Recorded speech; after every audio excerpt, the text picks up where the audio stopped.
So if you're given the opportunity to wander this beautiful planet of ours long enough, you can start to observe things. If I'm being self-grandizing, some may call it the acquisition of wisdom.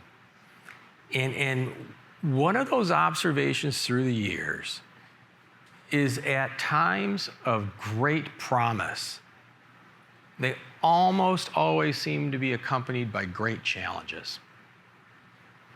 This just may be, the experts are here to my side, but this just may be one of those times. So, first of all, I met most of my good friends here now just over the last day, and I can tell already we're going to be great friends from this point forward. And I cannot imagine a better group to have this with, so thank you to the organizers for the group. And we're going to start somewhat differently than you usually do with this, and we're going to start with a lightning round. Usually end with one, but we're going to wake you all up, and we're going to start with this. And the first question is going to, Meena, it's going to, reminding you, it's coming to you. All right, so, ready? Yep. All right.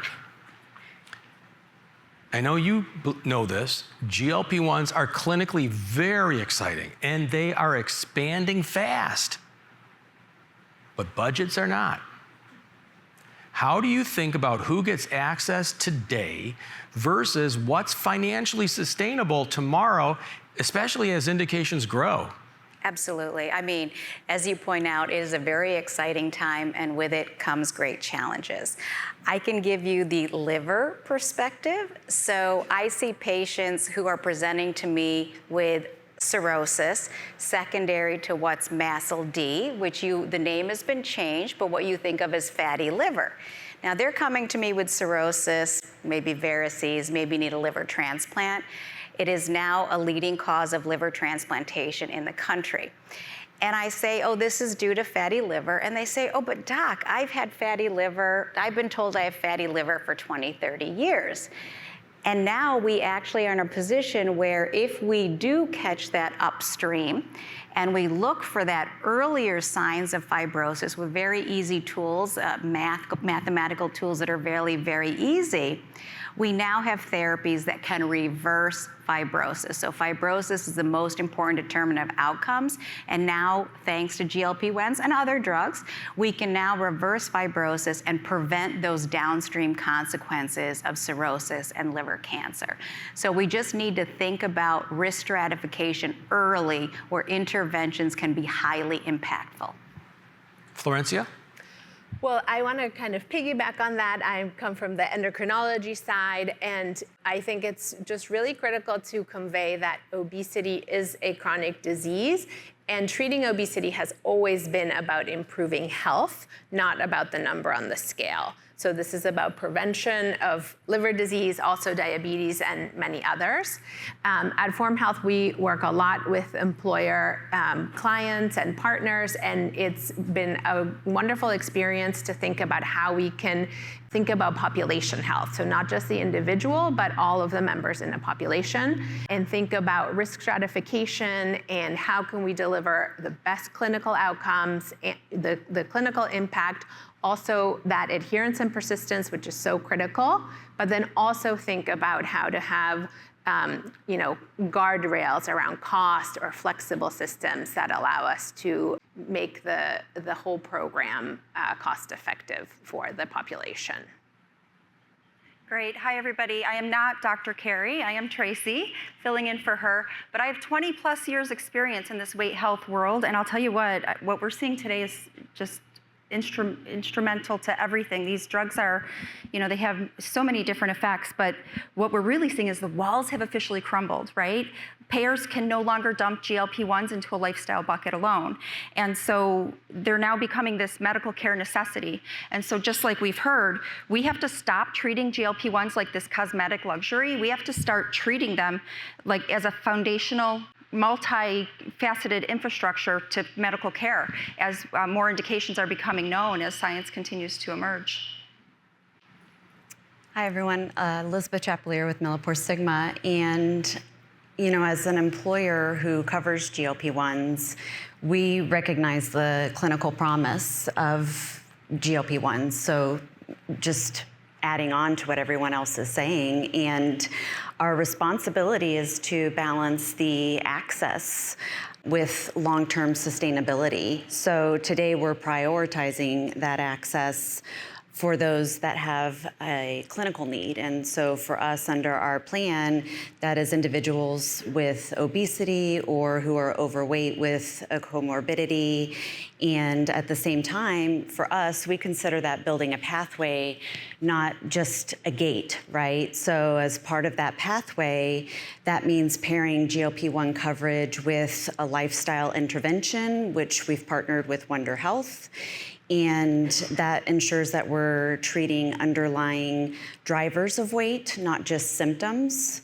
And so as indications continue to expand, we will continue to evaluate that lifestyle intervention and how that can be used to drive sustainable outcomes. And as an employer with high retention rates and high tenure, that's an investment for us that we want to make into our population. And so that's really important for us.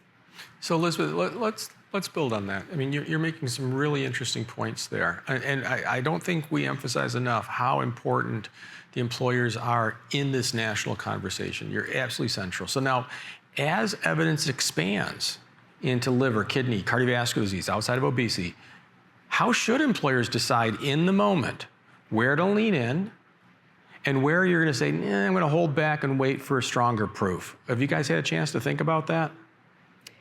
Yeah, it's a great question. I think for us, we're taking more of a confidence-based approach to evidence. So for areas like cardiovascular risk reduction in high-risk populations, I think the data is really compelling.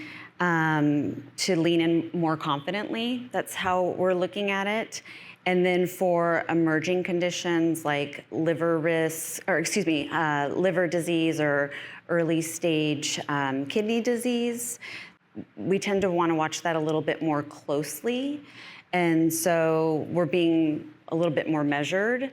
So I think our role is not just to adopt innovation, but to adopt it responsibly in those areas.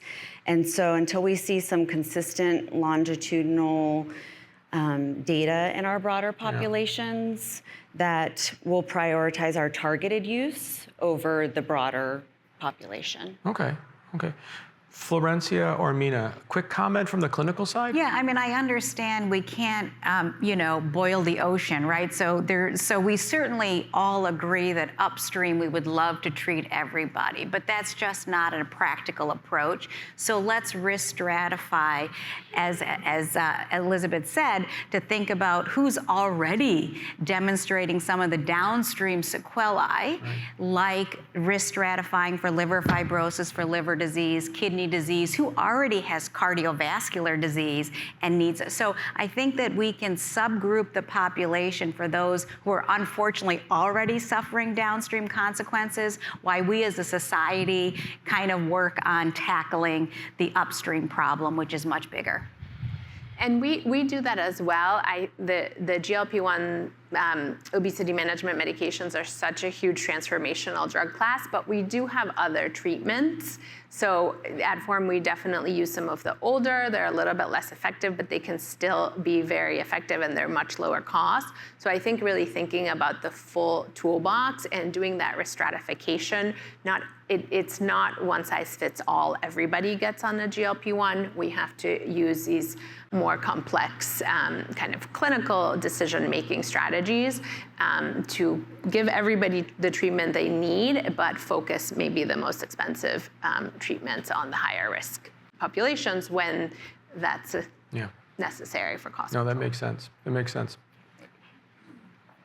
I was just going to add that then you can also think about benefit design and risk sharing variabilities based on where you are along that continuum. Kind of coverage based on whether you're more downstream or upstream. Let's build on that. Let's build on benefit design. So look, GLP-1s right now are moving beyond weight. They're moving on diabetes. They're going to cardiometabolic. They're going into renal. They're going into liver. How's that going to change benefit design? How's it going to change care models and total cost exposure? So you're a liver disease expert. Specifically, as far as I know, remember, I'm just a dumb old OB, so you can't trust me with this complicated stuff. Liver disease is going to be the first one with an indication outside of obesity, correct? Well, it is an indication, yes. So, but in other words, you don't need independently. Independently, if you Correct. have significant fibrosis, so that's where the risk stratification Right. gets in. So FIB4, which is a simple mathematical test, which is AST, ALT, platelet count, and age. If your FIB4 is greater than 1.3, and it's an online calculator, people can just do their own. If you have a FIB4 greater than 1.3, you're at risk for liver disease and you need some other assessment like FibroScan, et cetera. If you have fibrosis is 0 to 4, 4 is cirrhosis. If you have stage 2 fibrosis or stage 3, it is FDA approved for that indication. So based on that, Florencia, how's that change benefit design? Well, this space is changing so quickly, so I think there are a lot of things. So this is one. The evidence is still much smaller in people without overweight or obesity, but there are other really big things at play here. One of them is that obesity has been something that you can carve out because CMS did not cover medications for obesity or weight related. That's changing. The Bridge program that's going live next week is going to actually provide coverage for people with Medicare in certain BMI categories. And also the cost of medications is really coming down. I mean, what we have seen, some of these medications cost half or less today. And there are these newer programs for pricing, which we can talk a little bit more about. So I think it is the benefit design is not just the medical piece, it's also how all of the regulatory and other things are happening. And as the indications expand, which we've already seen, I think it becomes more and more difficult to have a benefit design that completely excludes access to GLP1s. And so it's more about, again, thinking about who are the right patients or members in the population to get drug, and how can you mitigate the cost, but also really drive the outcomes, because there's a huge problem with adherence and persistence. If people don't stay on treatment, you've spent a lot of money and then they don't get the health outcomes. So I think it's more about thinking about how to really drive the impact with the investment rather than being able to carve it completely out. So if we think about this entire topic for a second, as a clinician, I get the clinical side. We have a partner in this. The partner's employer. So I'm going to start with Traci, and we're going to ask for the perspective from that. We're asking employers to absorb significant upfront costs. From your perspective, and Elizabeth, if you feel comfortable adding on to that, that'd be great. This would be great. From your perspective as a non-clinician, what's the strongest evidence today that GLP-1s deliver durable reduction in terms of events, complications, and total cost of care? And if you feel comfortable, do you feel there's any areas from your perspective where that evidence is lagging a bit? Yeah, so the clinical ROI is a slam dunk. I mean, we can look at the SELECT trial and see that it shows 20% reduction in major cardiovascular events in patients without diabetes. And the recent AON 2026 real-world tracking data back this up by saying 37% drop in MACE-related hospitalizations for adherent patients. And so the disconnect is not biology, it's the business math and the long-term economic investment. How do organizations sustain this long-term? And so the financial ROI really is a waiting game, unfortunately. And employers, they're not waiting for better science, they're looking for realistic pricing models, they're looking for joint risk agreements, they're looking for better patient adherence programs to protect the investment that they're making. And so in organizations like mine, this is what we do well, make sure that adherence is there and you're backed by the lifestyle support that's going to help you have sustained long-term outcomes to support that ROI and the investment that you're making. Yeah, I think To tack on to that, it's probably one of the most strategic questions that we're facing as employers, right? So there's a very clear case for treating the established disease, if that's what you want to call it, which obesity with complications, diabetes, cardiovascular risk, because that's where you can most directly affect your downstream medical costs. And so your hospitalizations, procedures, and complex chronic care, you're able to justify that. I think where it gets complicated is when we start to treat your risk more broadly and across large populations, which is what I mentioned before. And from an employer lens, that line really comes down to your total cost of care over time. And are we making an upfront investment that will truly bend the long-term cost curve, or are we adding significant pharmacy spend without proportionate reduction in medical costs? These are all questions that we're asking ourselves, right? So if we medicalize large portions of our population without durable outcomes from our population, without a sustained behavior change, we risk increasing our total cost of care rather than reducing it. And that is not sustainable at scale. So that's for us as an employer. That's why programs like Wonder have been very critical. They have given us a lower cost, scalable way to intervene earlier and address root causes to help us reserve medications for people who truly need it. And we're most confident that we'll see return on avoided downstream costs. So that's how we've been looking at this. So, seriously, as panels go, these guys are good. I don't know if you've noticed. You bring up a new concept that we haven't talked about much, and I'm going to pick on one of my clinical colleagues because you kind of put the ball in their court now, right? The concept of medicalizing risk. So we'll start with Florencia, and Meena, if you have a shot, and I'm watching the clock. I think they cut us on time. If they didn't cut us, let me know, and we'll go the full 30, but I'll leave my host to signal me in some way, send up a flare.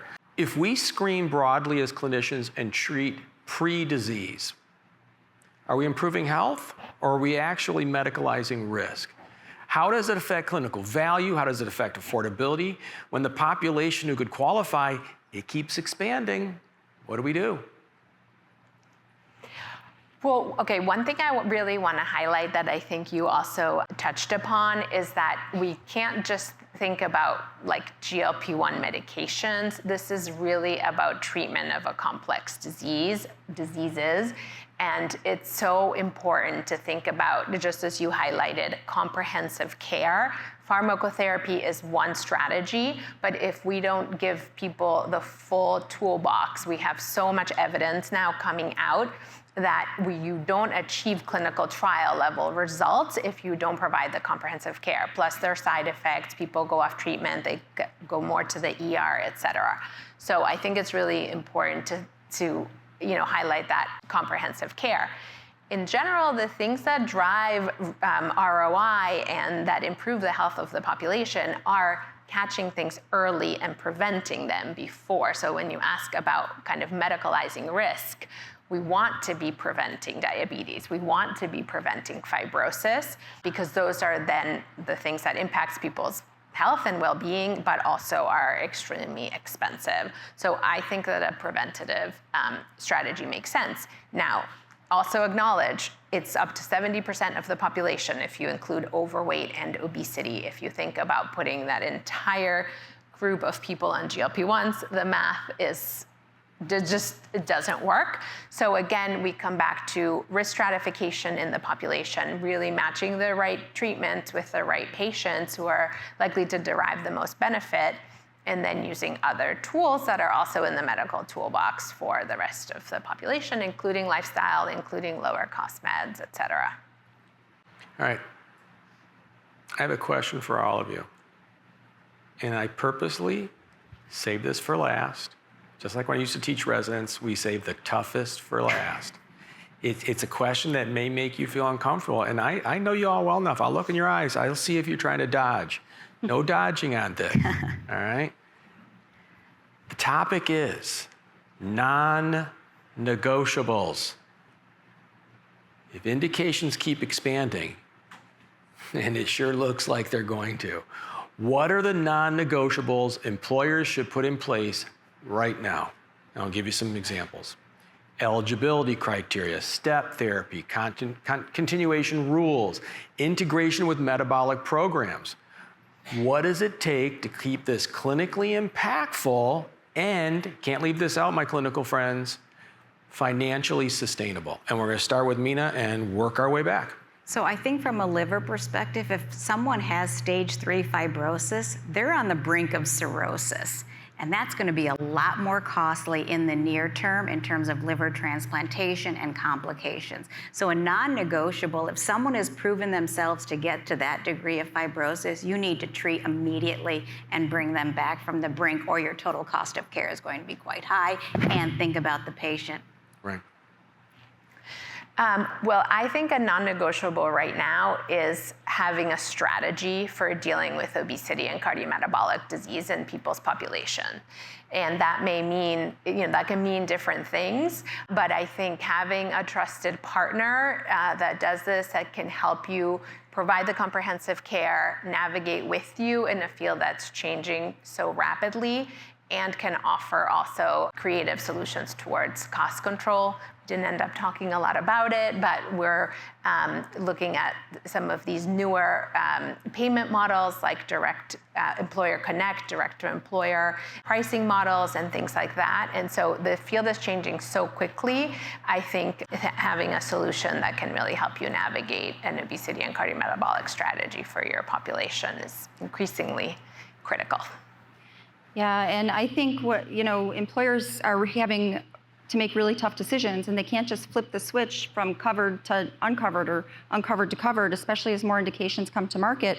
So employers really need to think about what's preventable and what can be treatable or even predictable, as we talked about. And so build that fortified data-driven gateway that's really going to ensure that the right patient gets the right medication at the right time, and then require the concurrent participation in a coach-led metabolic comprehensive program that includes nutritional and behavioral lifestyle health programs. And you can even make that a strict condition of coverage. I'm seeing more and more employers make that decision, but there are some cost control mechanisms that you can put into place. I'm happy to discuss after, for sure. I think Jerry touched on a few of them, but just to reiterate, clear eligibility criteria, providing lifestyle support, and data transparency and outcomes tracking are non-negotiables for employers, in my opinion. And ultimately, it's about making sure that we're supporting the goal of delivering meaningful and sustainable value for both our employees and the organization at the end of the day. So, fantastic. Well, friends, I think that was a lot packed into 20 minutes. And I don't know a group of people that could have possibly done a better job. Please give a great round to my friends here. They were absolutely fantastic.